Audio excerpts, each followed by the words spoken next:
by basically controlling the ecosystem by eliminating dead debris, which naturally is fuel for fires. Well, let's think about this. Why did they deny controlled burns to destroy it? Why? Because someone convinced a politician that it's going to be bad for the environment. And you could trace it down to have a good sense of humor. Break down everything that's asked from the state of California, from the federal government, or if not from the federal government, but asked in the taxes. And then if you look where it goes into that element, then do a FOIA report, a FISA report, and then realize, hey, why is it kicked to an NGO? Why is there multiple NGOs handling a specific subject? And then when you dive into it, oh wait, why do we have third-party contractors coming in to do forestry surveying? Why do we have third-party contractors coming in doing biological engineering or biological survey? Why are we third-partying it? Why? So that way we can find out where the money's being funneled. You're paying so much taxes because, in my personal dumb opinion, and you guys probably going to tell me I'm dumb for saying it, is when you have NGOs, you have an excuse to move money around. That they're going to have to, instead of a FISA report, they're going to have to subpoena documents, subpoena the books, figure out where the money's getting tracked. And we all know that could be a 12 to 24 month process. That's simple as that. That's just my dumb opinion. Thank you for the 30 seconds. Well, where did the $25 billion for homelessness go? We don't even know. No. Listen, it doesn't matter how much money the government wastes. It doesn't matter how inefficient. We have to keep coming up with examples. Anybody else have any examples? You have to prove how inefficient the government in California does. Does anyone else have any more examples? I care where it goes. I don't know because we don't care go down the pit. Because life is as simple. Politics is as simple as this: get more money from the rich, and everything else is going to solve itself. Once we have more money, it's just going to solve the problems. No, dude. It's not about anything other than that. Minimizing it down to just that is like being disingenuous about what's being said. It's management of more money and wealth. That's the problem. How do we manage it? How do we tax people with a lot of money? It's like it's something new. It's a new phenomenon. It's like, how old is it? Well, within the last 10 years, people are like billionaires. We haven't seen this before. How are we going to deal with that? We have to. We've seen it in France. In France, they did it, and the millionaires and billionaires just left France. That's all that happened. Yeah, and I don't know what people aren't living in reality. Someone just said that Elon Musk is the richest person on the planet. If you believe, the reason why my name is NPC is for people like you. If you believe that Elon Musk is the richest person on the planet, the richest person on the planet doesn't even report their income. And they're probably somewhere in Saudi Arabia or some shit. This is what I'm talking about. When I say these really, really extreme things, that's what y'all are saying. Because when you guys talk about taxing people, you speak in a way as if the government, whether federal or state, has a track history of using that money effectively. If this was a Robin Hood, if this was a situation where you're actually taking from the rich and giving to the poor, maybe you could justify it, but that's not even happening. You talk as if that's happening. The government takes $1, it spits out a nickel, gives a nickel to the poor person, and then the 95 cents goes somewhere else. It goes to administering the 5 cents. It goes, and then you guys speak, as if you speak as if a person wants low taxes, they just are helping the rich. Wait, you're gonna make poor people poor, rich people. I mean, would you rather keep taxing poor people and then giving it back to Elon in the form of subsidies? Because that's what's happening. You're saying, why would we tax rich people? The government's not going to use it efficiently to give it back to poor people. Well, then why the fuck would we tax poor people and give it back to rich people inefficiently? Poor people don't pay what taxes. Stupid fucking logic is that? Poor people don't pay taxes. You think So some kind of Everybody pays some form of You taxes. know? Did you know that Elon is rich because of subsidies, because of taxpayer money? And He got rich way before it got any substance. how Way about before. He's How rich about because he solved saying we stop taxing and people pay poor to have people their problems? to give the money to rich people? Poor How about people you in guys fight California back? absolutely do pay taxes, by the way. Because he Even the I'm a poor person and I pay taxes. Like I'm a poor person and I pay taxes. And y'all, like when you buy liquor or a cigarette. no, I have or income food taxes. I have no idea clothes. why I have income taxes, but there's something Well, that then you have a exists. bad account. So y'all, he's not Norm, he's not a Jew, so pretty bad account. And he's not a Jew. To consult you. So y'all, We used to what have I'm saying, a hierarchy structure that worked. And it worked because it was based on something. The whites created it, and it worked. And those were like the old type of white people, mainly European, with some aristocratic background, but like a pedigree. And then suddenly Americans, like idiots like Bill Gates and Elon Musk, they come into the picture, and then they become like the new types of riches. But that's what communism, like China's communism, is benefiting from. Is like that sort of power structure have now somehow been diminished, where it actually worked and they could have nothing against it. But because of these fucking monkeys like Elon Musk, okay, so what? Wow. He The copies fuck you calling him every monkey? fucking time. That's And racist. he does like what? Wait, A What truck you calling him and monkey? Africa? You guys are complaining about unbelievable. facts. Just because Elon Musk is African American, you don't. Yeah, that is filthy. We don't allow. no, but you know, she's not even coherent. Like you have to, it's a Fucking mismanagement of your minorities. And We need to make the whites great again in America. Wait, can y'all? All right, so BB. Can you let her finish her statement, bro? No, she interrupted. She literally interrupted me, literally to be retarded. Don't let her. Can I get in the queue? Like literally Yo, nothing she crazy. said. And I let her say it because I wanted to see where she'd go, but she's completely coherent. Like if you listen to what she said, nothing that she You said guys equals monkeys, none of anything. y'all are rich.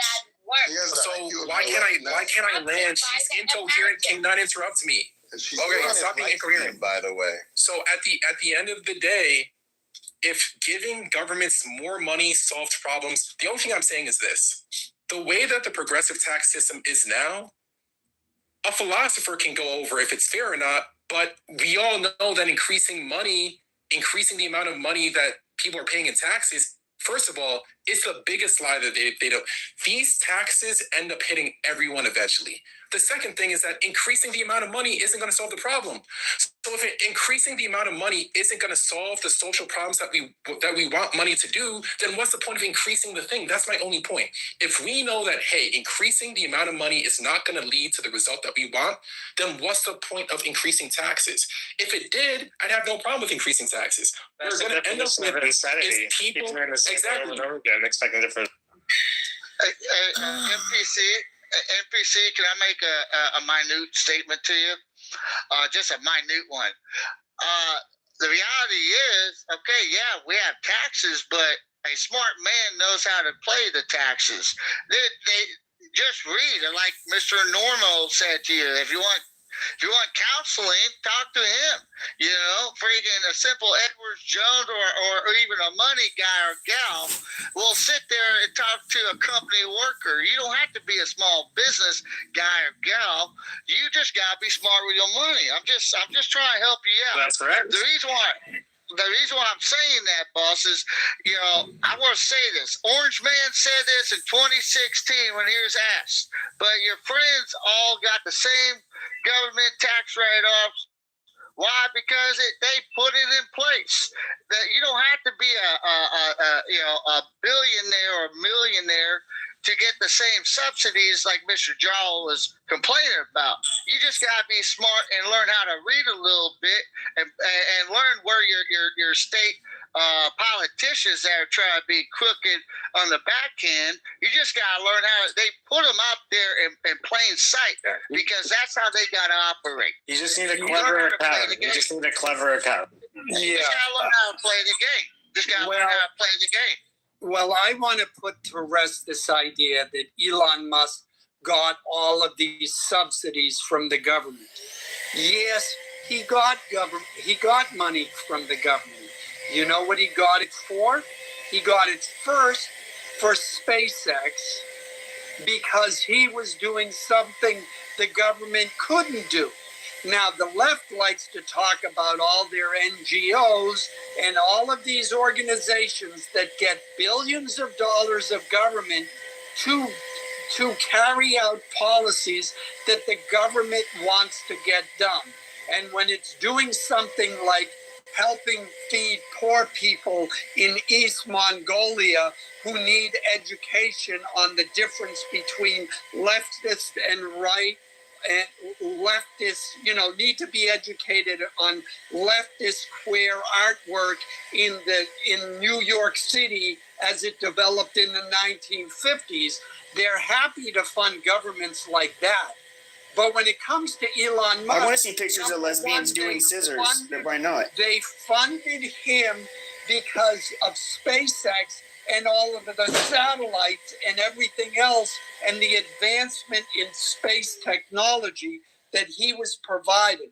The second thing they funded him for was for Tesla, which what has the left been pushing for years? Electric vehicles. Oh, yeah, Ding, ding, electric vehicles.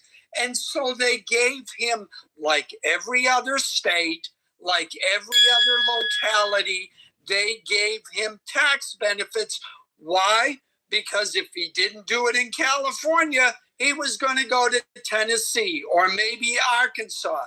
Guess what? There was competition between the states. So yes, he got money to do those things. And That's right. So that people, us the consumers, would benefit, number one, from the space technology that the government couldn't do, and number two, from electric vehicles. And those are things that I think, forgive me for my extreme example, but I think those things are more beneficial to us as Americans than, say, trying to teach a mother in East Mongolia about the history of leftist. They're drag queens. Drag queens. Thank you. Drag queen story order in Afghanistan. What? Why is that? Is that a thing? Yeah. So the U.S. government funding the U.S. government funding like transgender plays in Brazil, Studies and all that. Yeah. But that's fine. Oh, was that why George Santos was in Brazil? Well, I mean, like that. Wouldn't that just come from a different part of the budget? Yeah, that really comes more from And like CIA. really have no overlap. It's still all of our money, though. But it's still taxpayer money in spirit. But my question to you is what do you think about? Mm-hmm. So it's not. So no. So if it's not taxpayer money, what is it? I don't know. I'm just asking. But it is outlined in the budget. No. But what else would in it Congress? This has been outlined in the budgets. All of this weird spending for shit like that. Sure. Well, even if it goes abroad, it doesn't mean that it should go to stuff like that. It could be to wait. So this is so I like to have real conversations. So Xerxes, given what everyone has said, let's assume that let's assume for the sake of conversation that increasing the amount that we tax rich people isn't gonna solve our social problems when it comes to homelessness, when it comes to education. Let's assume tried that already. It failed. Can you let him ask the question? Thanks. So my question is, if we are looking to tackle these problems without raising taxes, where would you start? Or do you even think it's possible? Reallocate funds from the police. Police? Number one. Yeah, this is not. Well, this is not like a. Never mind. This is not like a defund kind of situation, but I do know that there's like an immense amount of like unnecessary tensions. Excuse me, no, this is not. If you guys are gonna ask me a question, please at least let me answer. Okay. Why would you take money away from police? I'm going to explain it. I'm going to explain it. Okay. Let her explain. Yeah. So Taking money I away know from that working men and women. no, I'm taking money away from things. So like extra. No, oh my God, do you guys do this all the time? If you prick them, do they not bleed? I'm sure they do. So helicopters, new fleets of Teslas and Chargers, things that are like not actually necessary, and like oh my God, can you shut up, David? Can you shut up? They took it away. Can you shut up? Did somebody ask you this question? Thank So you. Your judgment, they And just have taking cars. Nah, just taking like, shaving off a little bit each year and just reallocating those funds to somewhere else, to lots of other places. No, but okay, so To schools primarily, I think. I can't hear everybody at once. I'm so sorry. Yeah, listen, ISO. So built into the question is the premise that money can't solve the problem. Yeah. So No, so even like so even can't solve the problem. No, I made the hypothetical. How are you going to tell? The hypothetical is that adding money won't solve the problem. So Correct. taking away money from a police officer's new Tesla, or making sure that the sheriff office of Bay County doesn't get a new tank, like taking away their like making sure that they don't have any access to nukes and taking away their money, like the police making sure that they're gutted. Okay. No, because they're a terrorist organization. We're talking about the police, the worst people in the world. So taking away money from those people is not going to do anything, because ICE were the worst people in the world. No, my question is, money can't help the situation. How can you help other than money? No matter how much money you add. And risking their lives every day for like people like me. So I don't know whatever kind of mindset you come from, but I don't think that's fair. So I didn't even hear the beginning part of her statement. Long story short, the hypothetical situation is you can't add money anywhere. You can't take away money from anywhere. Adding money is not going to solve this problem at all. What would you do to help the problem? Nothing moves without money, dude. Sorry. Well, volunteering. That might work somewhere else, but nothing moves without money. Doesn't help. I mean, like, for example, improving spending, the more you spend on a school doesn't mean it's going to do better. In fact, there's like a minimal amount you need to spend.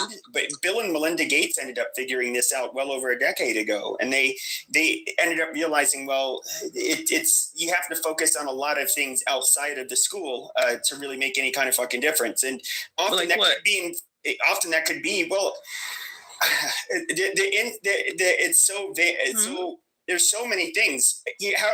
What control can you have? Like, for example, how were you raised? What kind of parents do you have? Are they even around?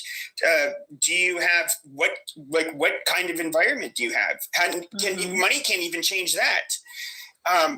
It can. No, it can't actually. I mean, for example, I worked. No, it can't. I'll tell you why. When I was working with the mentally ill population here in my county, you had the Salt River Pima Maricopa Indian community, which has very large casinos and spring training facilities. They bring in a lot of money. Everybody gets a per cap check every 3 months. Mm-hmm. They make a lot of money. Now, they had a lot of issues. This is intergenerational. What they ended up having to do is once the per cap checks were coming in, they're like, oh shit, they're partying. There goes the domestic assaults, the drunk driving incidents, everything, but they're still not doing any better. The kids are still fucking up. They ended up having to put a whole bunch of these people on forced payees to make sure that they don't go out doing drugs with their money. They had to get a bunch of services basically to help the kids and to do a lot of foster parenting, honestly. And so and we don't have the ability to do this for everybody in America. So it's I'm not talking about everybody in America. I'm talking about California. What everybody else in America wants to do is fine. If you have a vision of going somewhere.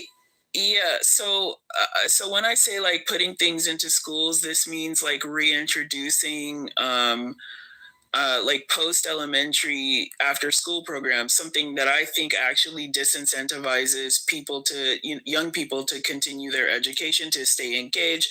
They don't have places to go, so they run the streets. Like things that like people like Alan and maybe and Alan and Normo kind of, had these structures. It's not about what the school's job is. They asked me how else could it help, right? So like when I say school, so when I say school, I'm sorry, Normo, I didn't hear what you said. What structure do I have? I didn't know that. Oh, like, okay, so like back in the before times in the 1900s, like you guys had like social programs, right? I don't think so. No, there were none. There were none. We had way less social. We had a lot less social programs in the first half of the 20th century than we did in the latter half. A lot of people don't really realize this too. A lot of those immigrants that you saw come here from Europe, a big chunk of them ended up having to go home because there was zero safety nets for them. And so poor people were a lot poorer back then. But even then, you can save money and all these. But why is one of the poorest communities in New York City? Why are their kids? Why did they outperform every other group? And that's the Chinese.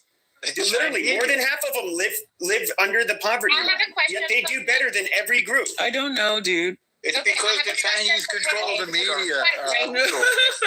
It's cultural. I mean, they have that whole part of town. Yeah, there might be cultural pressures from the parent to achieve. Well, then maybe there's culture that needs to change in America too, because it seems like it's not money; it's good culture. Wait, did you just say the oppression? Did you just say the oppression to achieve? Me? Yeah. No, I said there might be cultural pressures to achieve. Like this is like a common narrative amongst migrant, refugee, and immigrant people who live in America. You're right, but so my thing is like, all right, so we don't really have any answers on what to do other than add more money and the problem's gonna go away.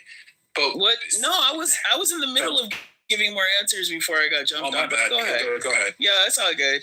Oh, you can go ahead. I didn't know you were. Yeah, like incentivize more. I guess like extracurricular support for kids that is like low to no cost. And this is not like just like straight up babysitter shit. This is like, oh, let's build leaders type shit. You know what I mean? Like if the world's gonna be STEM, let it be STEM. If the world's gonna be politics, let it be politics. Definitely increase civics classes and make like that compulsory learning, like up and down, offer free classes. Like an electrician or something. Okay, yeah, and that's cool. So make sure that the opportunities for apprenticeship. This doesn't improve. Well, what about the current homeless? No. What about because like? You don't want to know my thoughts on homelessness. This is probably gonna make me the worst person in the world. No. I mean the current homelessness, like I don't know any of your thoughts. They keep talking over. Like the current homelessness. How are you? Okay, Othello. Did you hold on, NPC? Othello, did you have something to say? I'm sorry, I'm talking so much. No, I was saying that they don't want to know any of your thoughts because they keep talking over you every time you speak. Oh, I mean, it's fine. I have a twin sister, so I'm used to being spoken over. I'm just curious though, because if you were to look at the people that you see sleeping in tents and that kind of homelessness out in California, like once again with that job that I had, this is something that was always talked about, and California is kind of a dumping ground for a lot of those people for reasons. These are what we consider long-term homeless. The vast majority of homeless people never end up out on the street like that. These are almost all people that are seriously mentally ill, drug addicted, but oftentimes both. And that is a population that is incredibly hard to deal with. So like I can give you an example. You can put the seriously mentally ill here, like in my county, you can find a place for them to live. We have funding for that. Now, if that seriously mentally ill person wants to do drugs, they can't do drugs where they live. Staff aren't going to, they'll get kicked out.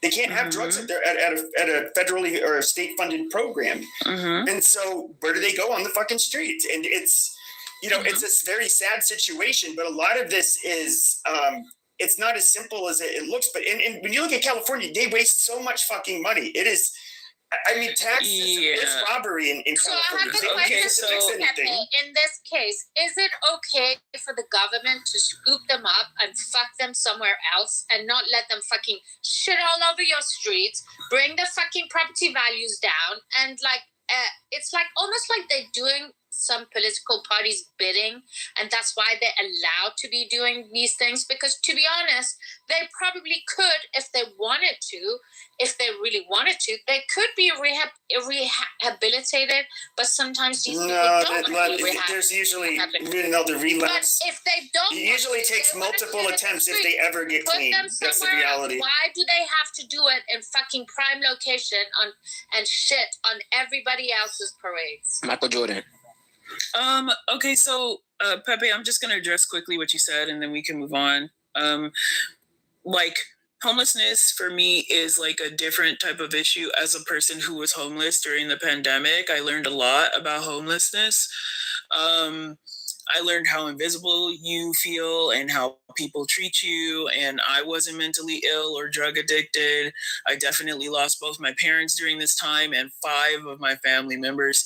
And so, you know, if I were built of tougher stuff, I think I would have easily sunken into the place that's claimed, you know, more than 260,000 people in California.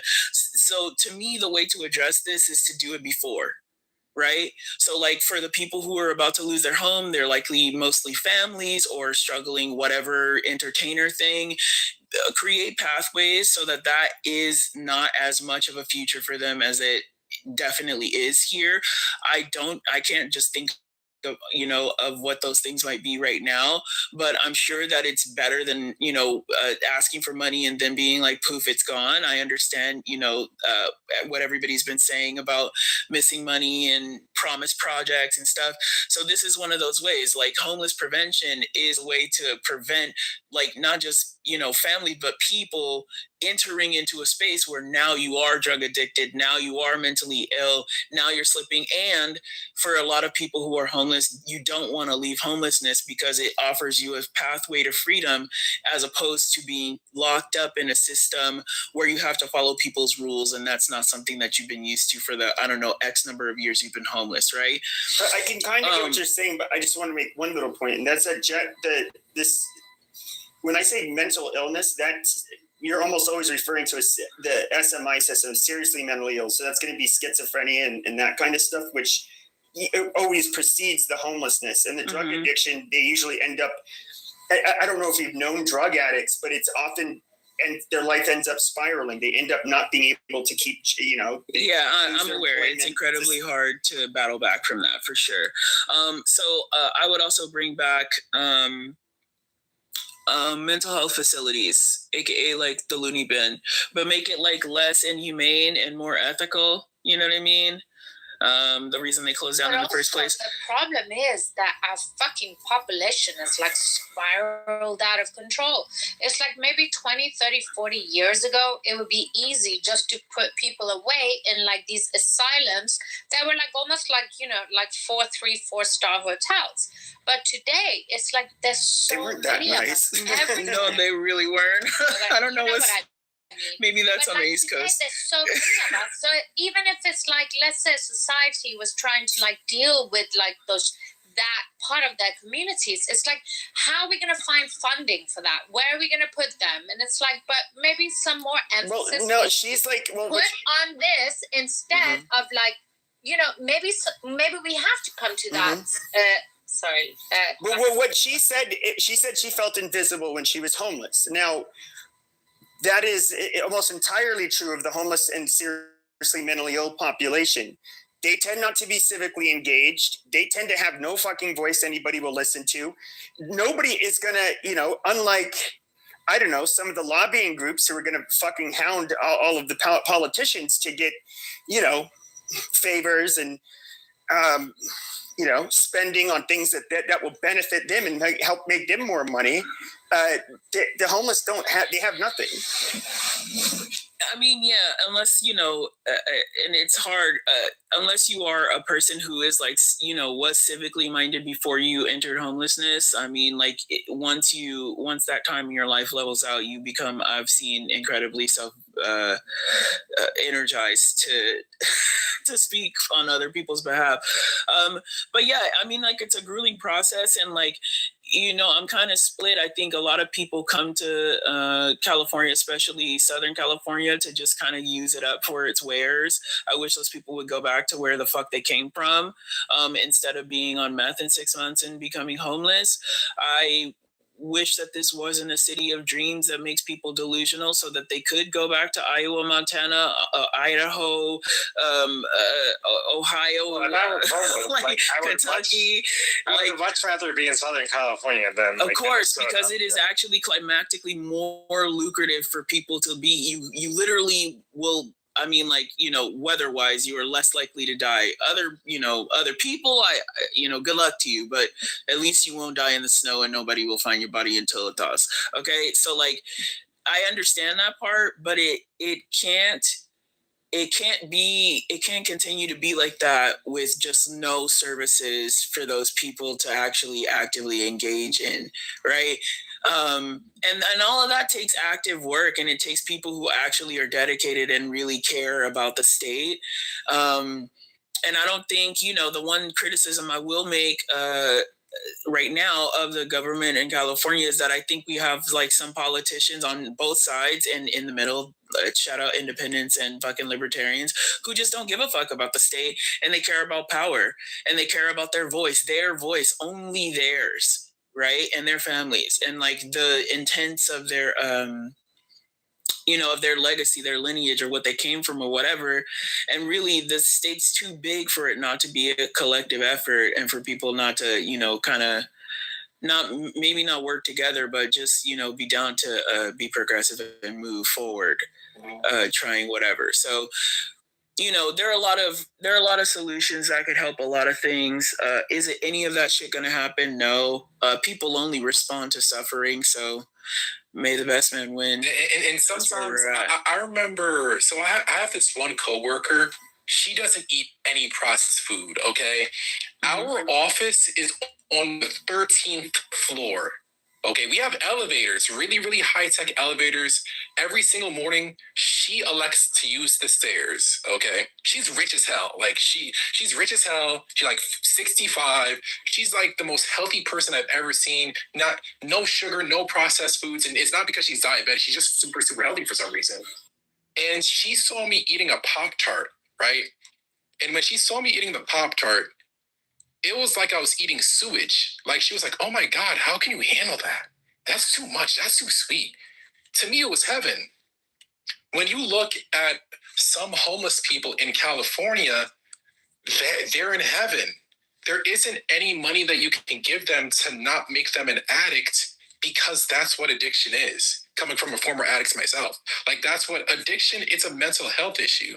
So the reason why I asked you the question I asked you, Xerxes, is because through this conversation, we're starting to realize that there are so many human problems that are much bigger than writing a check away. And the homelessness is one of those problems. They actually have access to services. A lot of them don't want to live within the perimeter to receive those services. You can't force them to. You can't put a gun to their head. The other problems we're talking about, the home issue. The reason why the homes are expensive in California is because the people who are upper middle class, who own the homes, are really the middle class is keeping the lower class out of owning homes. It's not even the rich. It's not even BlackRock. It's middle class people wanting to have their homes appreciate, so they're just against multifamily properties in their neighborhoods, which increases artificially the price of homes. That's why the single family home issue in some parts of California is the issue. And that's because of democracy. Like, people voted for that. So you can't take that away, because it's not rich people who are doing it. It's middle-class Americans who are fucking doing this.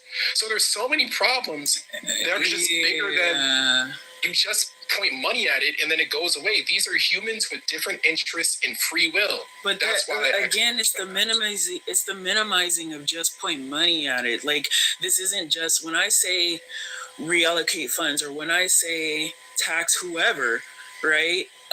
It's not just like suck up the money and then like. So if it's not about money, then what is it about? When you say reallocate, I'm saying, and when you're saying please tax, listen to what I'm saying. I'd like to know after this discussion's over. Hi, Monica. You can go anytime. Yeah. When I say that, I mean like there has to be a flow of where the money goes. It has to be efficient. People who are trustworthy and not crooks, which is a problem in different places here, have to be in charge of this stuff. And there has to be like a set of checks and balances and an efficient model of getting this stuff rolled out. Not just because the World Cup is coming, not just because the Olympics will be here in 2 years, because people are suffering, whether it be in the sun or in the shade. So the dude, his name is Sam. He's the dude who created FTX, and he's in jail for stealing all that money. Yes, Sam Altman, right? So this is what makes me uncomfortable. No, you're saying Sam Bankman-Fried.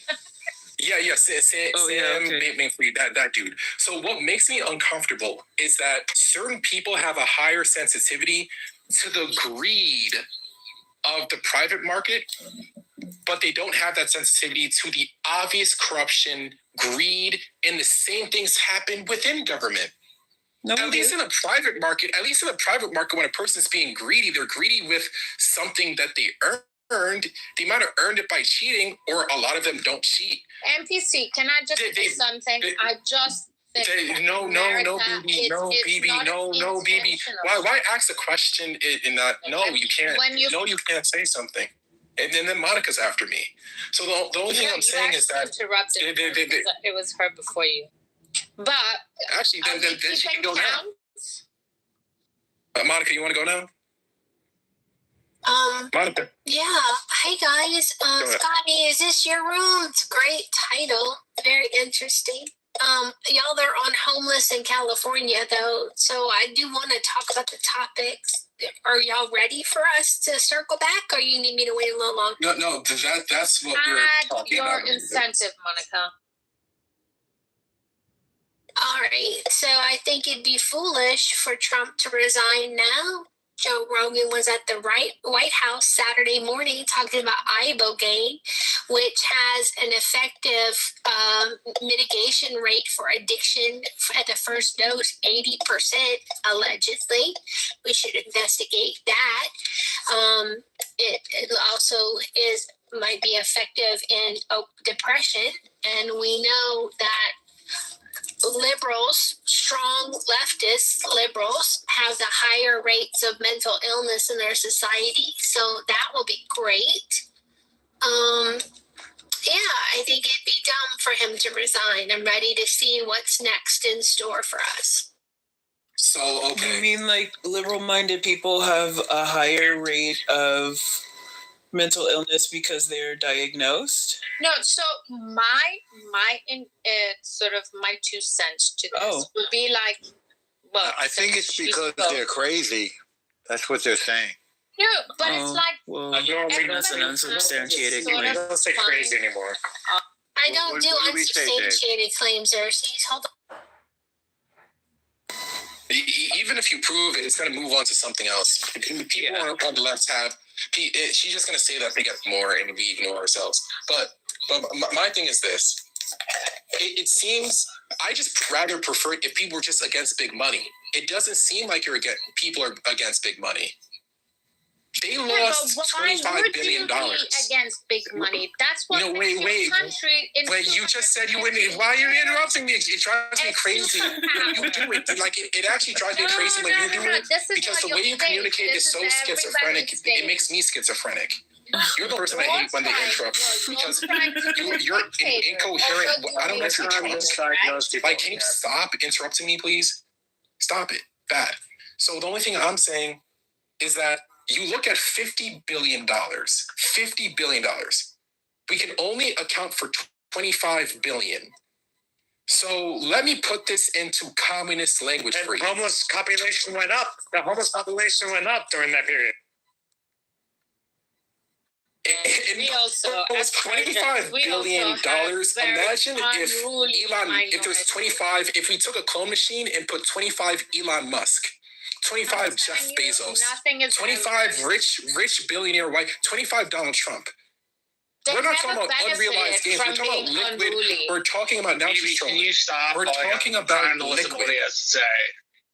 And every single time she does this, I feel like I have to restart, and it just makes my submission so much longer. I should not be talking this long. It's weird. The only thing I'm saying is that it seems like, given a person's political disposition, they're against corruption in the private market, but they're not against the biggest. If this ever, how do you lose $25 billion in the private market? If you lose $25 billion, that's going to be on the front page of Forbes, and every single NBA is going to learn about it for the next 100 years. How do you lose $25 billion? We're talking about liquid money. We're not talking about, oh, you're a billionaire because you have stocks that haven't been sold yet. We're talking about $25 billion liquid. Is that billion with a B? And these are the same people who are like, just give them more money. They'll be fine. Just get a person who won't fuck it up. They already fucked over $25 billion on homeless niggas. And it didn't even go to them. So my question to you is like, how, like, do you ever have the critiques of the government when it comes to that? Like, is there a difference between private corruption and public corruption? Are you talking to me? Yeah. I mean, like, as a civic-minded voter, I'm hella critical on all politicians, whether they're on my side or not, whether they speak to things I want or not. Well, I'm a Democrat, but oh no, man. Yeah, I'm a Democrat, but I mean, like, I grew up in a politically subversive household. My mom was a Black Panther. My dad fought in Vietnam. I've been reading Kafka and Ayn Rand and all of this stuff since I was like 10 years old, bro. I'm not new to the game. I don't trust any of them. Why do you act like the government can save you? You're for revolutionaries. You don't trust the government a bit. Because what I've learned in my history of activism is that there are many places for many people to fight, right? There are public places for people to fight. And there are inside places for people to fight.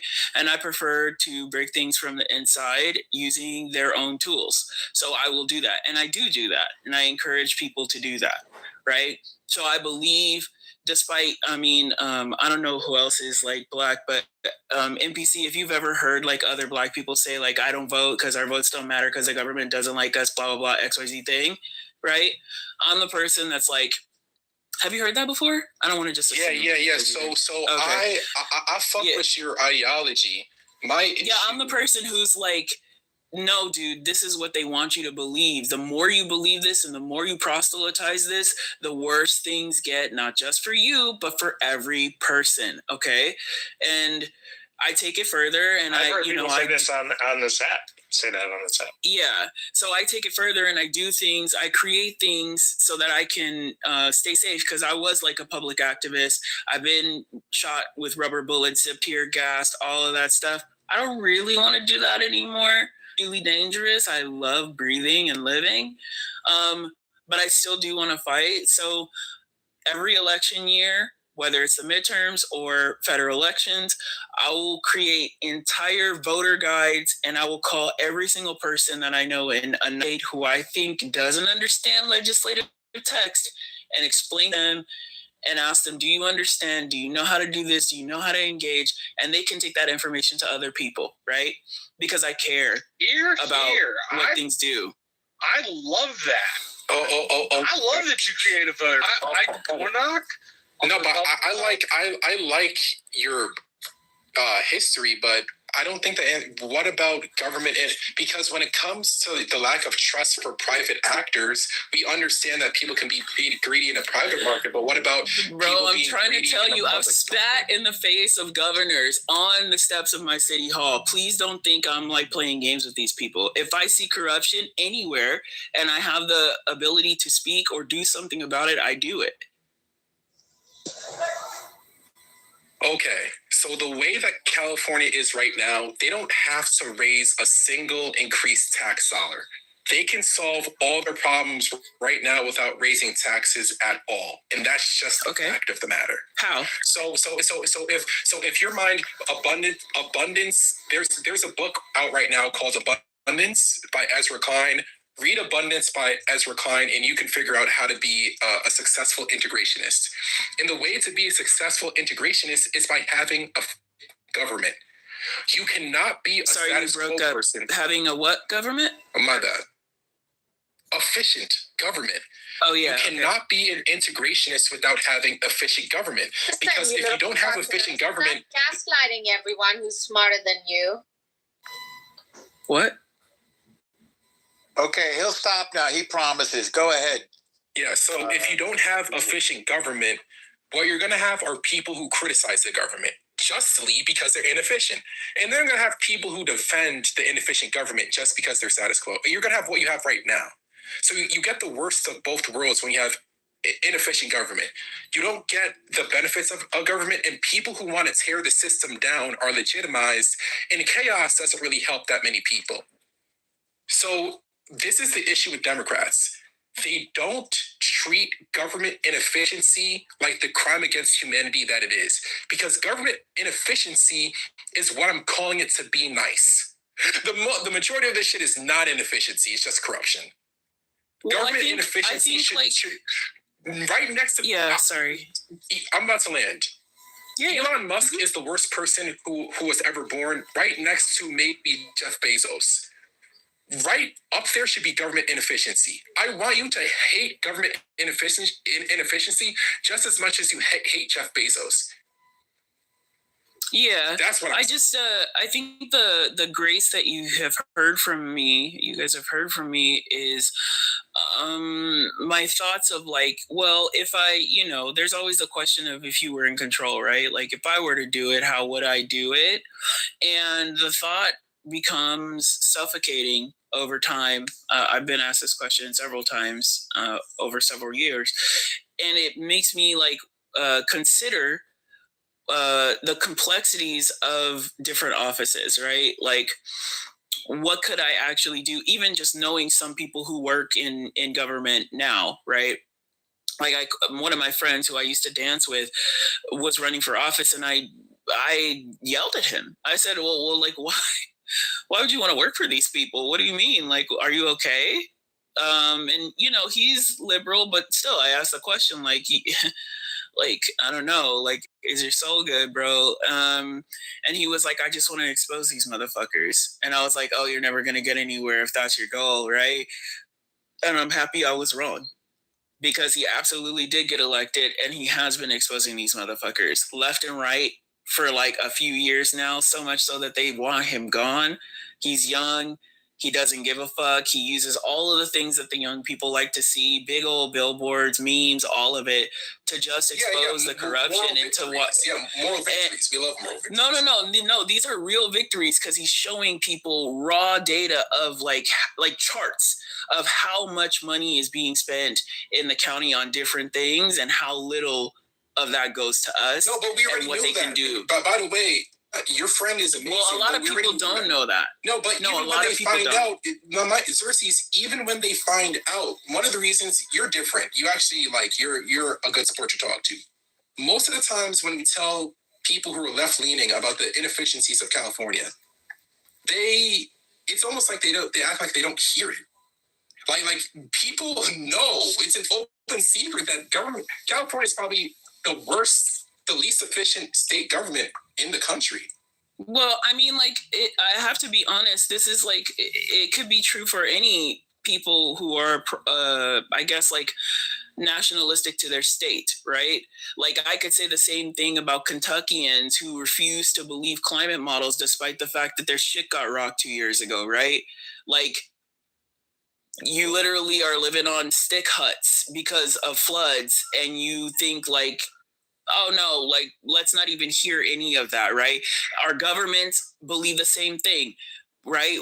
There's no such thing as climate change. We don't have to prepare for shit. Okay, what I do is just stop talking to them about it. That's what you want, right? I do this with liberals in my own state, conservatives in my own state. You guys know, I'm not gonna waste my breath on people who are willfully ignorant I'm going to talk to the people who want to move. Again, things I learned from being an activist. It's a new brave world, by the way. Did you ever read that? No, she's talking about what's called a persuadable. She works on the political metric known as persuadables. People whose lives she can make a difference in, and with the information and experience she has that she provides. Mm-hmm. Right? And I don't really care like what like side you're on either. Like although I exist, on the left, I don't, unless you're actually just being a fucking like bigot, racist, or an asshole, I'm still going to give you the time of day. I'll still engage with you, honestly, in good faith, all of those things. We can talk about it. We can walk away, shake hands, be friends, whatever it is you want. We can do all of that stuff as long as it equates to like movement. Right. Exactly. What I can't do is people who are stagnant in their ideas. I don't care if your ideas are like the only people that matter are women and we should only fight for women's rights. This is the most important thing to me. That's stagnant. I'm sorry. Like there are tons of people suffering. As a woman, I understand the plight of females. I and it's real. Right. I'm not dismissing it. But like also, what else though? You know what I mean? Because the what else is what gets us, to tie our shoes and to start walking. I'm just not, I'm no longer interested in people who are just here for a fucking ride, bro. Like, you know what? Something that you said kind of, and maybe y'all want to talk more. I haven't seen a climate change. And I haven't. You know what? I really hate that about the people within the black. I don't know. Baby, okay. Come on. Also, the thing is, it's a proof of low IQ because it doesn't take you anywhere. Don't take the bait. It doesn't take you anywhere. All it does is always just take you back to square one, back to square one, back to square one. Because it doesn't work that way, unfortunately. I don't know if it comes from a collect pride. 200 and go back to go. If it comes, but even if you're proud of something, it's like but then you're like, oh, okay, something is being done wrong in the wrong way, but because I'm proud, I want it to be done in the right way, but I don't know. So what is it? That's subjective. Way is subjective. What is it? What is it with you? It's like even your women can figure it out. Like, but you keep trying and you keep trying. And if it doesn't work for you, you just gaslight. And then you're like, oh, it's the Jews' fault. Oh, it's the whites' fault. Or it's Trump's fault. Or it's like whatever. But it keeps... And then you get, on an American side, you get overrun by the fucking... How about we stop fighting for those fucking faggots and let them fight for themselves? Who used to be like lawn mowers. They even have more credibility than you fucking people who had credibility by birth. Just so you know, we have not had Mexican immigration into the United States since 2005. Nice. The people we catch are Guatemalan, Honduran, Ecuadorian. So I don't know why people put you up. Like on a... Nobody put me up. I live on the border, lady. No, you're talking about this. What the hell do you say? Marshall, it's Ellen talking like lady. Can you either put her in the audience or just ignore her? Because I don't know why you're wasting your brain. I wish I knew what you were going to say, NPC. Xerxes put her in the audience. I think. All right, I did it. I got it. I think it's done. That's what happens. Oh, I thought you weren't going to do any moderation without top left's permission, Marshall. Hold on. God gave me permission. That's what happens when you come in these rooms with a certain agenda and you fail to follow the conversation. And so, BB, man, you have this agenda to attack black people, and it's like we're not even there. I love black people. She loves black people. She's never racist to black people. This is silly. I love when minorities work within our country. Let her talk. Put her down. I'm a fucking person. I know when minorities go down. Bro, Jason, shut the fuck up. Yeah, we're talking about American issues. Stay on topic, girl. Go start a room if you want to hyper focus on. That's fine. Look, we just don't need to. Okay, I'll just finish what I'm saying. Sick, awesome. Put a button in it. Yeah, just have to nip it in the bud. Stay on topic, man. Like, okay, so some of y'all have amazing listening skills, but when a person's being completely incoherent, they might as well be drunk. Just treat them like a drunk person. Don't try to go back and forth with them like they're saying anything coherent, because they're not. Hey, be nice to drunk people. Yeah, so the only thing that I'm saying is that I was going to pivot over to climate change, because I haven't seen a climate change room. And Xerxes, you were talking about climate change, and I haven't seen a climate change room in a minute. I thought it was global warming. Yeah, I just don't talk about it was global warming, and then they had to update the lie. I don't talk about it anymore because for people who don't either understand or have a firm belief in climate change, it's just there's nothing really to say at this point. And for people who do, we all know that, I mean, you know, it's pretty much a wrap. Let me ask you two questions. Is the climate changing, yes or no? Well, the climate is always changing everything. No, is the climate changing, yes or no? It's this person. Yes. Okay, correct answer. Can spending more tax dollars solve it? Well, money can't solve climate change, and we are far beyond the point of solving climate change. It is now about mitigating. One second, please. Let me finish my answer. So now it needs, the conversation, at least for the people in the North, needs to be about mitigating harm and potential fatalities. But why is most of the agenda, at least from the governmental part, about increasing taxes if money can't solve the problem, if it's already too late? Whatever reason, whether it's natural, whether it's man-made, the same scientists that you believe in have said that you can't reverse it. So what's the point of increasing taxes because climate is changing? That's a good point. So when you, I'm assuming that the tax dollars or whatever fund is accrued would go to like research in mitigation for harm. But you said research for why am I forgetting what it's called? But like just like disaster prevention or something like that. No, but we can't disaster prevention and preparedness. We can't prevent it. You know, like not climate prevention, disaster prevention. But money won't solve it. That's not true. No, it doesn't. It doesn't matter how much money you give the state of Louisiana. That is not true. At a certain point, it's still going to be what it's going to be in 100 years. It doesn't matter how much money you give the state of Louisiana. That is not true. You maybe, but then you said something that's even better. Yeah. You said assume.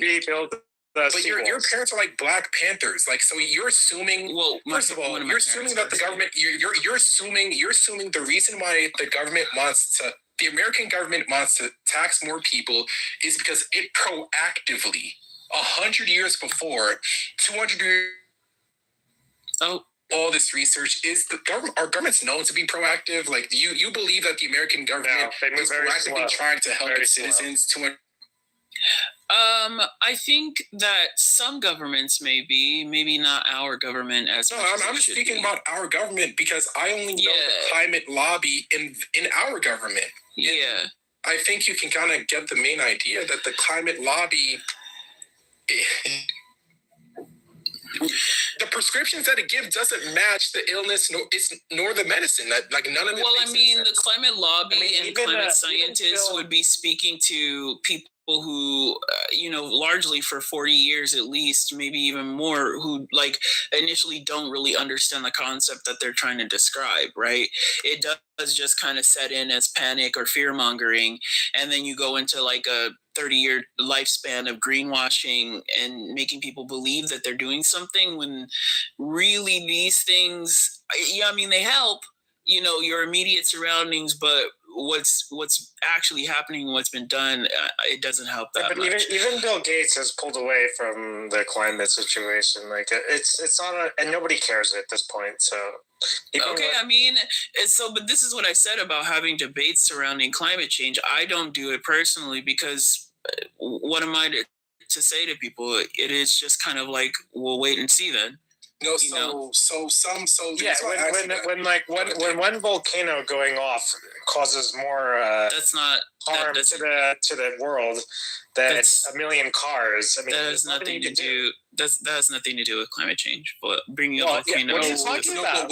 What goes in the atmosphere has to do with climate. Yeah, when Mount St. Helens erupted the last time, we're talking. So when world temperature by a degree. Yes, I understand. I know all of that stuff. When people are talking about climate change and climate science, they're talking about human impacts on the climate, not geological disasters. Point is, when one volcano can cause more disruption than all humans on Earth, then it's not an issue. It's that's an insane thing to say, but you go ahead and have that statement to yourself. I think it's like, how is that insane? I think there's a fair take that, like, if we're going to put, hundreds of billions of dollars into mitigating a risk, that, to keep the temperature 1 degree lower, but there are these other risks that we just can do nothing that can raise the temperature by 1.5 degrees, then maybe we got to think differently about this problem. Correct. So this is why I said, Jason, it's about mitigating risk and harm to like fatalities, right? So this isn't like risk and harm to like take down the percentage of the earth cooling. This is like, how do we create or focus on infrastructure models that help people survive things like Hurricane Katrina, the floods in Appalachia, like, if we're going to take it out of America, the numerous floods last summer and the summer before in the Mediterranean and the global south, like there are people who live at the most exposed points of these things, of these kinds of disasters, which would be at the, the equatorial countries and at either side of the tropics. And these are some of the poorest countries.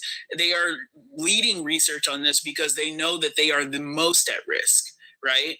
So when I listen to people talk about these things, and it's gone past a belief in climate science. You don't have to believe it in order to know that something can take you out that is because of this thing. You can choose to ignore it, and then you'll be the person that's on. I don't mean you guys in the room. You can choose to ignore it, and then you'll be the person on the news saying, "I didn't know that this could happen. This hasn't happened in X amount of years. I heard about this from my grandma. We're just going to be rebuild." You can be that person until the end of time, until it gets you or it doesn't, whatever.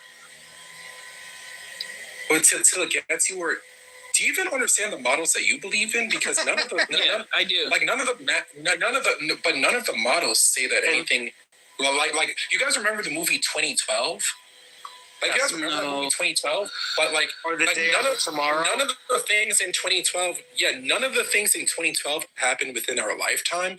And even if they did happen, it wouldn't happen like that. Like, what do you? Yes. This is what I mean. What are you talking about? Correct. Like none of. So I'm talking about an increase in intensity. You're asking a question. I'm going to answer. You're asking about an increase in intensity of climatic disasters, right? An increase in the number of 1 second. I'm still speaking. The increase in the number of hurricanes, the increase of the intensity of the hurricanes, the increase in the number of tornadoes, the increase in the intensity. But nobody is expecting. Nobody is. Sea levels. 2012 is a movie. I know it is. What? And you said you didn't know what it was, but obviously you know what it is now. What do you mean? I know what 2012 the sea levels. Listen, we're talking about Louisiana. We're talking about certain parts of Florida. We're talking about the type of climate change and the Dust Belt. Yeah. We're talking about the type of climate change that has been sold to us that certain American cities won't. About a really, really harsh storm. We're talking about the sea levels rising to where some cities aren't it's all a cities part of that. anymore. Yeah, that's not true.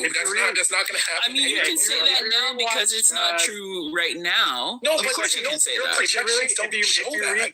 2 seconds. The science doesn't even show that. If you rewatch, who's the vice president? What's his name? Al Gore. You watch his Inconvenient Truth. What he proposes in that movie, based on studies that he was referencing, we should all be underwater by now. But we shouldn't all be underwater. Yes, it does. They had the dramatic animation showing where all the cities are going to be across the country. They're all going to be underwater. He showed that animation. That was part of the. Tell me, Xerxes, tell us the years. It's crazy. I agree with you. That's what he put in his movie. Tell us the year. David's wrong; he doesn't know anything. But tell us the year. Tell us the year where it's going to be estimated that certain American cities are going to be underwater. Tell us the year. I don't know if I am clairvoyant enough to say that. No, but the science. We're not talking about people. What is the science? Yeah, he's not asking you what you think. He's asking what are some common predictions about that? Oh, I don't know. There are some sites where it already should have been underwater. Oh, okay. Did you want to answer, David? Go ahead. He's not gonna answer with anything, but I think the broader point, the point I appreciate MPC raising, okay, is he's ultimately saying, well, look at the tax policies in developed countries, in California, in America, in Canada, at Western countries. What are all these northern countries? What do they think they are accomplishing? These low population, in many cases, very low population countries. What do they think they're accomplishing by taxing gasoline at the pump? Okay, this will accomplish nothing for the climate. Zero. It will haul a bunch of money into the government. They want people to but that amount of government, that amount of money coming into the government, it's not earmarked for anything. Okay, to do with the climate. They're just they're just spending the money. Okay, not that carbon taxes. No, they are not, David. No, I mean the gas tax. No, there are specific gas taxes in some of these countries for the environment. Oh, well, that's stupid. Okay, yeah, well, you just don't know what you're talking about, so shut up. Mm-hmm. Okay. So these kind of taxes, they cannot accomplish anything. Okay, they are theatrical. All right, and they are a way, though, for the government to get big, which it loves to do. Okay, the government just loves to take money and get big. That's just a natural thing for it to do, based on this climate story. And many other stories of like goodness or justice or whatever are leveraged in the same way. Okay. And that I think is a really fair point here. All right. You can't just be like, it's nice that the government tells me a nice story about something that's a problem. And they say, okay, there's a tax about it. And it's like, okay, what is this? But then the part about like, well, what does the tax have to do with doing anything about it? That part of the story is left out. And are we asking this question? Are we insisting on any kind of relationship there? No, we're not. Okay. So why don't you become a Republican and support Donald Trump? Okay. I would never do that. I prefer my presidents having the ability to read. Yeah. That was a perfect way to end that line of questioning, dog. I'm just goofing around, okay? I'm just goofing around. No, that was so funny. So I got some ideas for this. As a landowner, I've noticed differences in the climate, increased droughts, sometimes heavier rains. But two things we could do in my area in particular: mangroves to hold the coastline together, which is really important, and then plant seagrass. Like we have a place called Laguna Madre, and Laguna Madre is basically all seagrass. That promotes oxygen in the ocean, which helps the atmosphere. Apparently we get 2 out of every 3 breaths from the ocean. So those are 2 things we can invest in that, are natural and would be a really good thing and, help produce more oxygen. But this doesn't matter, Marshall. If the carbon tax went immediately to funding an institution that made pollution less, because plastic, in my opinion, plastic pollution is the single worst thing that we're doing to the planet. The microplastics, if you catch salmon in the middle of the Atlantic, it's still going to have fabric softener in it because of what we do to the planet. So, like, in my opinion, I feel like climate change is dangerous. And the reason why it's dangerous is because it flattens what it means to care about the earth.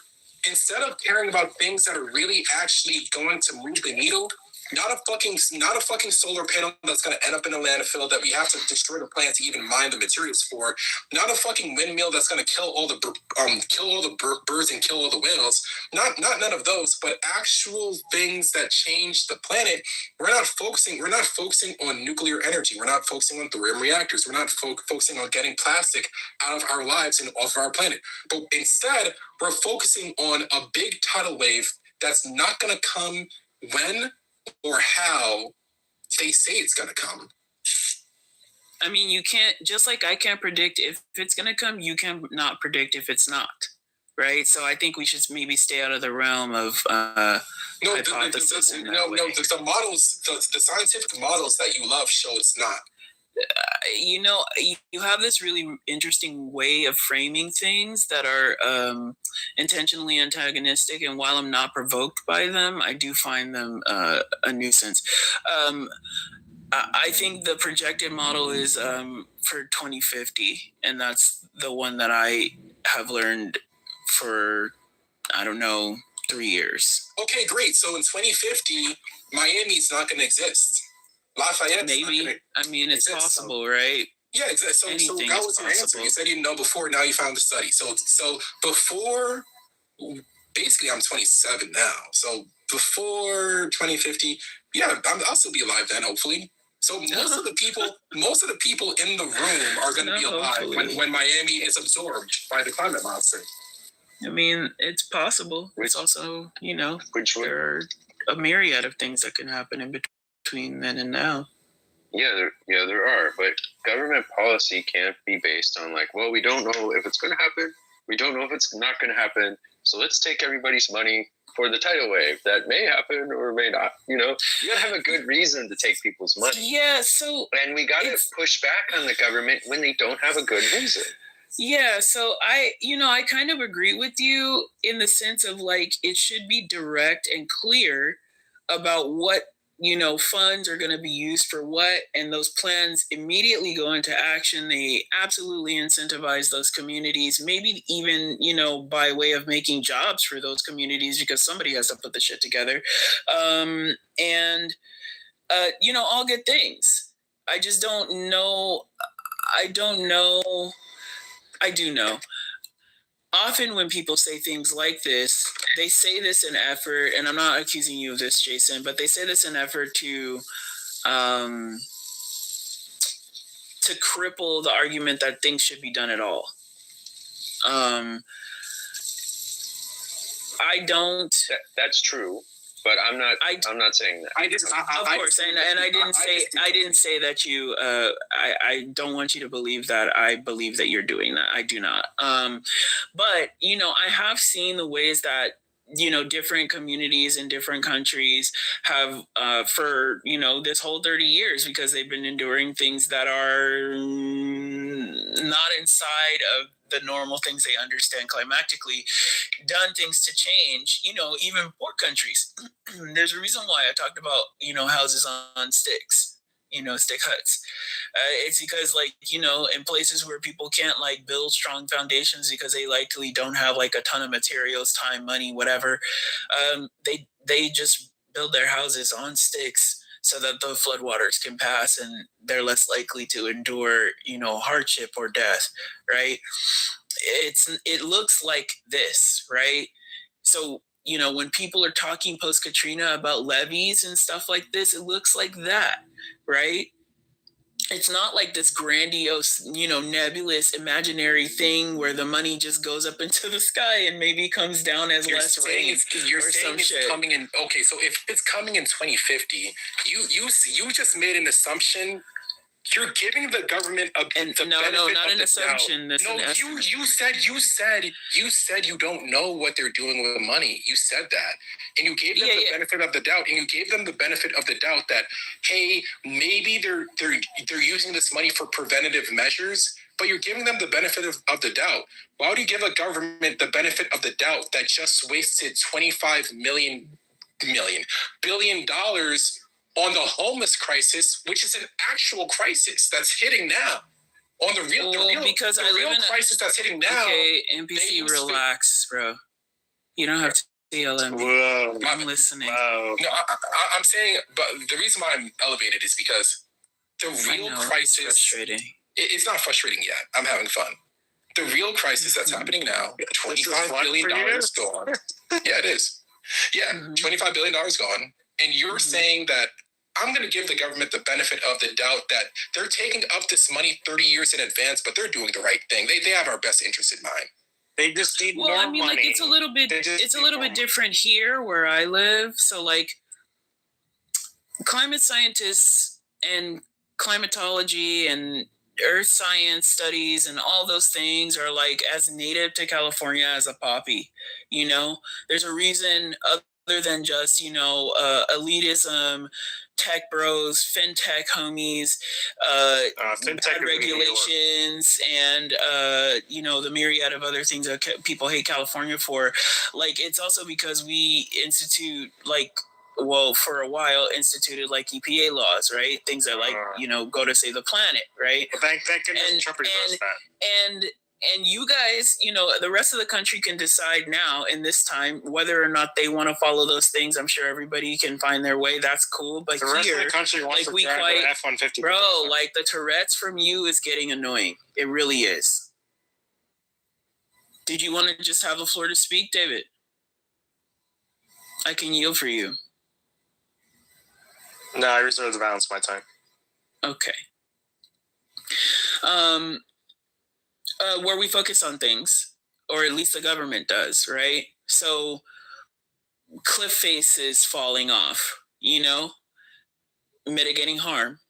There are regulations that say you can't build on those places, regardless of the view and how beautiful it is. We now know it's just harm. Instituting geological surveys for people who are buying homes, regardless of where you're buying those homes, super important to the landscape, super important to the safety of the people buying those homes. Instituting laws like these, right? They already have those laws in places in multiple parts of the country. Yeah, how do you mitigate an earthquake? Oh my god! But they already have those laws in place for most of the country already. Okay. How do you mitigate an earthquake? How do you mitigate harm from an earthquake? Disaster preparedness. It's something that we just learned. We, like, native. An earthquake is going to happen if it wants to happen. Yes, and there are ways that you can save yourself, and there are things that you should not do. Right? Like what? Somebody. There are building codes. Stand next to a window, I guess. There are building codes, David, that help mitigate actually quite a bit. But a lot of the mitigation she's talking about has already been implemented in society already. It's not like zero mitigation, and then she's like, That's not what I'm saying, though. So we have to go hard. It's not going to have as the big of an impact. Yeah. So we have to go hard against the government taking money for these illusory, non-definite gains. Because NPC is right. NPC is right. You have there's this law of diminishing returns. I mean, you can't make building codes that much. Okay. Yeah. Mm-hmm. We have basically identified the places that easily collapse and that you can't live on. And we're pretty much done with that process. I mean, honestly, the only thing we can do after this is say, look, New York is a low-lying island. Get off of it. You know, nobody can live on the coast of Florida anymore. That's basically all that's left. Like, we picked all the low-hanging fruit in terms of places you can't. Yeah, but everyone likes building standards that are safe and things like that. And this is assuming that the tidal wave is going to come in 2050. This is all assuming that the tidal wave is going to come. Or anything. Or what if an asteroid hits the water? Then oh my god! You need to use violence, okay, and remove him. Okay, David, stop resisting. Stop resisting, David. Hey, use force. I'll distract him, and then you boot him off the stage. Okay? Oh, is that why they say that? That's crazy. I'm actually new here as of today, so I won't be removing anyone. I'm so sorry. I don't think that's really my place. I don't really know how I got this being. The reason why I find this fun, someone was like, oh, you fun. Yeah. I find it really, really fun, the arguments that people make, even though they know the truth. Because, Xerxes, we started this conversation by both of us agreeing. 2 questions. You got both of those questions correct. We both admitted that whatever momentum the climate has, there's nothing that we can do to stop it. Yeah, the climate's going to do what the climate change that we're witnessing.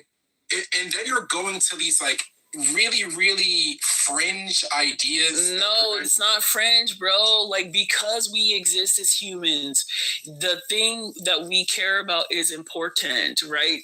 Why is it important? It's because people want to live, right? So now we move past the point. No, but just we just came to the conclusion that we're not stopping the catastrophe.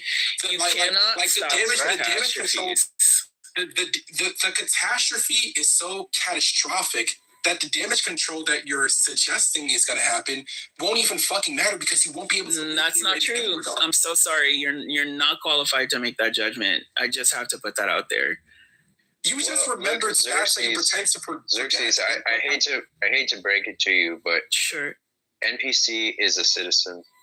Sure, that's the qualification you need to make decisions in this country. Okay. Yeah. The citizens who are sovereign in this country. No one has a qualification to make a decision other than us and the people we elect. We are sovereign here. It's not about decisions. It's not about decisions. I didn't say he wasn't qualified to make a decision. Yeah, my vote I said he wasn't qualified to make that assumption. What is your vote?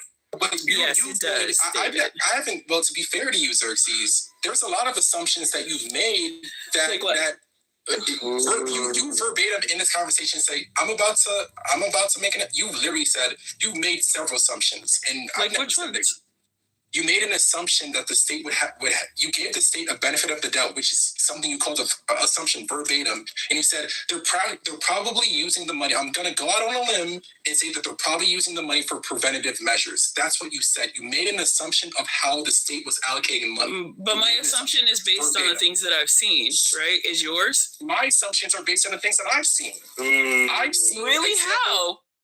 Yes, I've seen states use benevolent causes to absorb money to not use a single cent. No, but what was the statement that you made, NPC? Which one? The one that we are arguing about currently. What was the statement that you made? The first thing I started off with was the two questions that we agreed on. And then I started to pick your brain about, and then when I started to pick your brain, you said, I'm gonna go out on a limb and kind of assume that they're doing this. They're gonna take this. Now fast forward to 5 minutes ago. Okay. My only point is that. Are you asking me my point? Yes. Hopefully. No. Tell her my point. Oh my god. My only question is always drunk. My only question is this: like genuinely speaking, you're not a stupid person. We both know that this problem, we can't stop it anymore, no matter what we do. Mm-hmm. Knowing how inefficient the government is with money, seeing how many times the government has manufactured a crisis, absorbed the money, absorbed the power. Yeah, they do that. Black Panther, they do that. Like your parents know about that. So I don't know what you mean by that. My parents are. You've never heard about manufactured crises from the government? I don't know what you mean by that. You never heard the term like a manufactured crisis? I've heard that, but I don't know what you're referring to. So, like, if you look at the word manufacture... No, I mean, like, a specific instance. I know what it means. A specific instance. The whole climate change thing is a manufactured crisis. So no, the climate... use something that isn't climate change. No, but climate change actually is... use something that isn't climate change. All right, I can use 9/11. Oh, okay. I can use Pearl Harbor. I can use manufactured crisis. The easiest one, fucking COVID-19. That's the easiest manufactured crisis. It was actually manufactured. The pay gap. The pay gap is a manufactured. The pay gap is another manufactured crisis. Yeah. Okay. Because when you police shootings, look at men and women's wages, when you control hours worked. It's very unpopular to say. It's very. Yeah, so she's very NPC, but it's very, very. No, I'm really not. Say, but Jason is also. I'm clearly not, bro. Relax. You're not. I'm sorry. Well, hold on. Let's not all fight here. Let's just Let's just everybody relax. You know, like, you literally just got here. We're fighting for fun. If you don't like it, like, dip. Honestly. Wait. Chill out. What's the attitude for? I know. No, I like the fight. Don't. Oh, well, don't tell him to react. Don't tell him to. Sure, Night King. Would you like me to play the recording of you singing? Sure, we can fight over that. We can play that. I love my singing. But yeah, the pay gap is a great example of a manufactured crisis. Oh, that's my favorite manufactured. I just wanted examples. Yeah, and that's like something people talk about all the time. Another one is the shooting of unarmed black men by police. You know, for all these liberal politicians, it's an epidemic. Turns out not to be real. No, it is a real epidemic. It's one leading cause of death. No, it doesn't happen. Okay? Yes, it does. No, it's not. Yes, it does. Police do not shoot hardly anybody. They're not a leading cause of death for anyone. I feel like I want to come to this phone and just. That's an example of a manufactured Jason crisis. just wants to see more dead black people. It's true. This is true. Wait, that wasn't you, Necro? It's manufactured. Yeah. Okay. Jesus Christ. Okay, so NPC. Guys, just for the record, about go ahead, about Scott. 1 in 1,000 black men and boys can expect to die at the hand.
I don't know.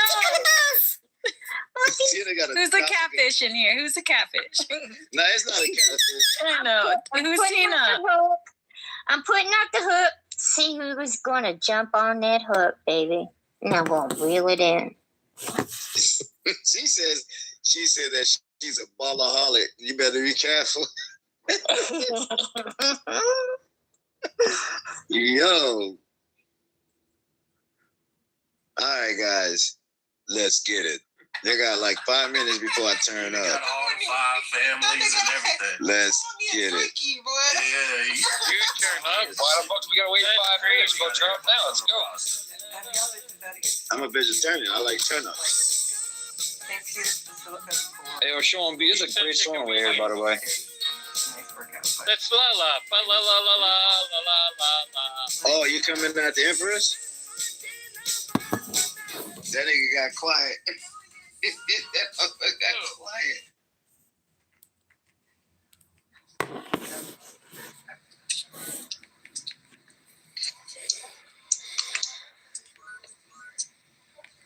Alistair.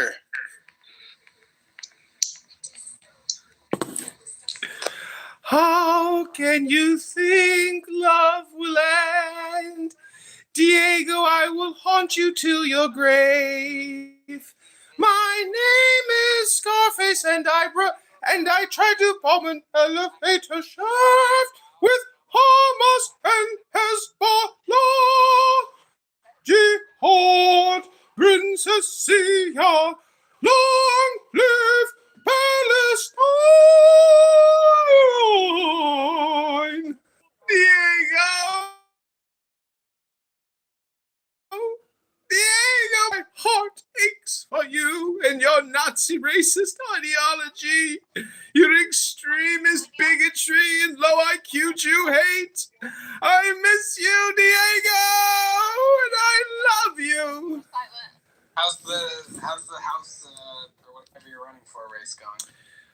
Well, I was kicked off the ballot for Congress, but I'm running for mayor now in Chicago. You're running for mayor now? Do you remember that I got an audio recording interview of you, what you wanted to say to your constituents? I already interviewed him. It was a few days. It's on my, I interviewed him a few days Let me before. find it. 1 sec. It's not on here. Before my accident happened. Kitover, can you do me a favor? Yeah, what is it? You want to call Diego or something? No. Give me a favor? You want me to text Diego? No. Okay, what's your favor? Hello? Where is your I'd like for you to delete. some of them who've personally reached out to me saying how Rick, devastated can you they mute are. that? I was just in the middle of talking. Wait.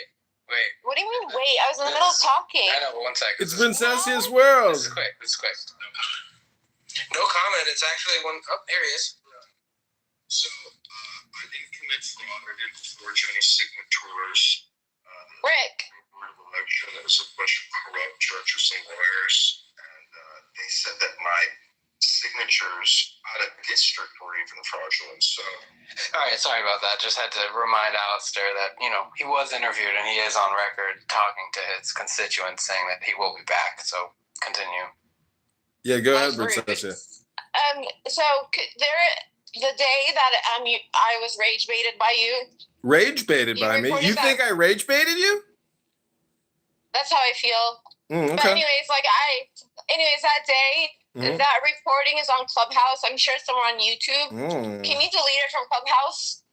I'm sorry, but I don't delete content. I'm a historian and I create content for a living, and part of my rules is I never go back. I only go forward. So my condition for you to be in rooms. Oh, that's fine. Just kick me. I'll come back in anonymous. Technology has beaten you. I'll be back. Okay. I'll be back. Okay.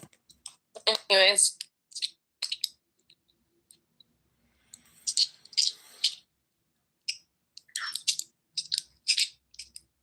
Damn, he's gone. Oh, there he is. Yeah, sometimes you just gotta quickly kick him out. Wait, what was the audio or video that you wanted him what clip are you? Yeah, what clip are you? Are you looking for the one that is Tim Robertson racist off with more of the terrorists? No, 27th, 26th. No. But yeah, I just want him to delete that. I think if he does that, then I think that's a good gesture of goodwill, and we can let bygones be bygones and be cool on this app. But for the time being, I guess you can just stream us on YouTube if you'd like.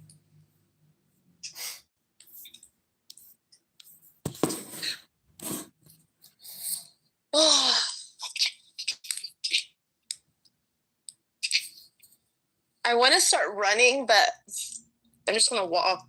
I don't know if you could hear the background noise from the cars. It's loud. Huh? Are you working out? Yeah. I'm walking to the gym. Nice. I was going to run, but I didn't really feel like, I don't know, it's not necessary to run right now. Yeah. But yeah, so I worked when I wasn't supposed to work. I took the bus home. I chilled for a little bit, talked to Mr. Johnny the Best, and then now I'm talking to you all and walking to the gym, and then I'm gonna get some groceries and walk with the groceries back. Damn, Nora, that's a productive day. I know, she's doing really well.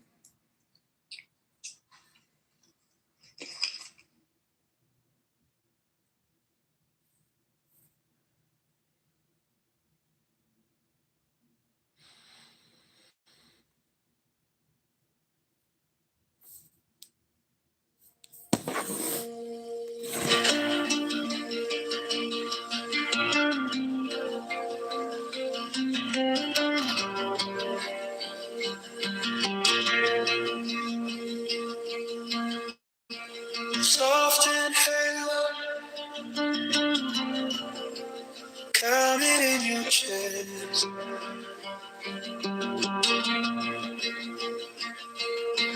the shoulders fall,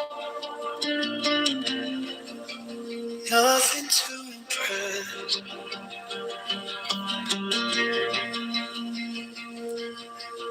Eyes on point, steady as a stone. Thoughts drift past, you let them go. Bend like water, follow gravity down. Slowly breathing, roots you to the ground. Focus like a flame, still in all the sound. Bend like water, you will not break now.